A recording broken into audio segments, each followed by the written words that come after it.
जेठानी की जलन।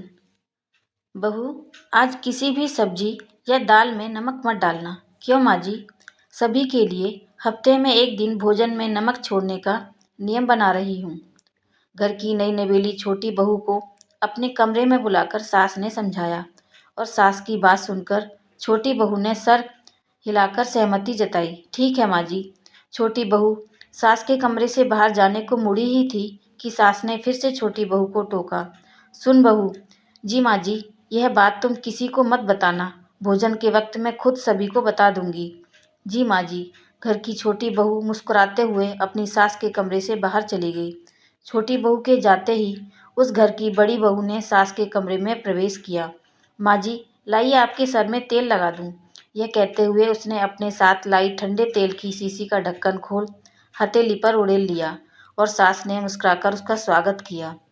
माँ जी, आपने आज छोटी को अपने कमरे में बुलाया, कोई खास बात थी क्या?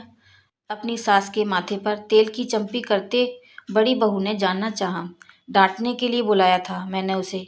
क्यों, हर रोज भोजन में नमक ज़्यादा डाल देती है। आपने अच्छा किया माँ जी, उसे रसोई नहीं आती। लेकिन यह बात वह मानने को तैयार नहीं। बड़ी बहू की बात सुनती सास चुप रही, कुछ बोली नहीं। लेकिन बड़ी बहू ने अपनी मन की बात सास के सामने रखी। माँ जी, आप कहें तो मैं कल से फिर से रसोई संभाल लूँ और उसे साफ सफाई जैसे बाहर के कामों में आजकल जो मैं करती हूँ आप उसे दे दीजिए।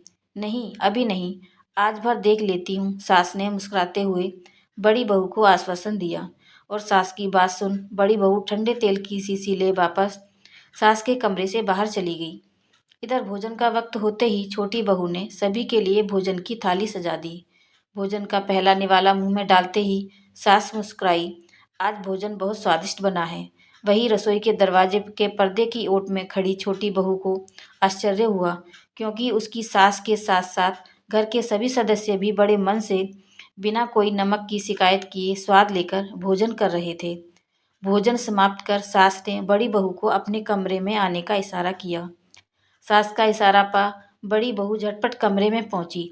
माँ जी, आपने मुझे बुलाया। बहू, मुझे पता है कि तुम रसोई अच्छी तरह संभाल लेती हो और तुम्हें भोजन में नमक डालने का सही अंदाजा भी है। सास के मुंह से अपनी तारीफ सुन बड़ी बहू बहुत खुश हुई। जी माँ जी, लेकिन बने बनाए भोजन में दोबारा नमक मिला देने से स्वाद बिगड़ जाता है। शायद इस बात का अंदाजा तुम्हें नहीं है।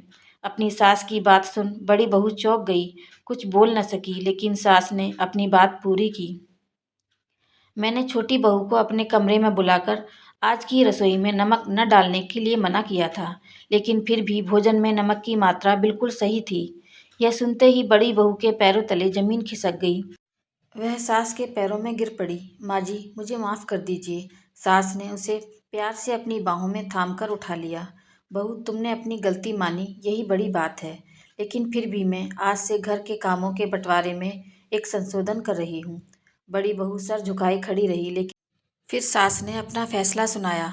आज से तुम घर की साफ सफाई के साथ साथ रसोई में जाकर भोजन बनाने में छोटी बहू की मदद भी किया करोगी, ताकि वह तुम्हारी तरह नमक का सही अंदाजा सीख सके। सास की बातों में स्वीकृति भाव से सर हिला।